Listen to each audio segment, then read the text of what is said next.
buxgalter bo'lsangiz, bu saytda bilishingiz shart.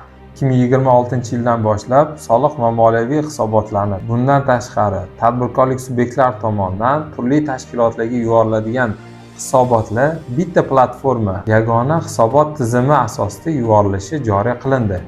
Ushbu platforma 2026-yilda ixtiyoriy, 2027-yildan boshlab kichik va o'rta tadbirkorlik subyektlariga majburiy hisoblanadi.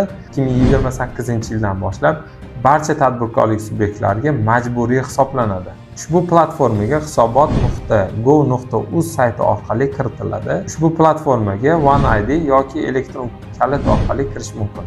Ushbu platforma tadbirkorlar uchun juda qulaylik bo'lsa, ya'ni barcha hisobotlar har xil saytlarga kirmasdan bitta joydan yuboriladigan bo'lsa, ikkinchi tarafdan mas'uliyatni ham oshiradi.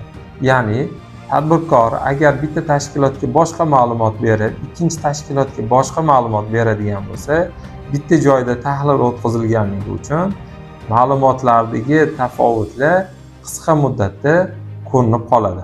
Shu sababli turli tashkilotlarga yuborilayotgan hisobotlardagi ma'lumotlarni bir-biriga mutanosibligini nazoratga olishingiz so'raladi. Soliq yoki boshqa hisobotlarni shakllantirishda muammolar mavjud bo'lsa, bizga murojaat qilishingiz mumkin.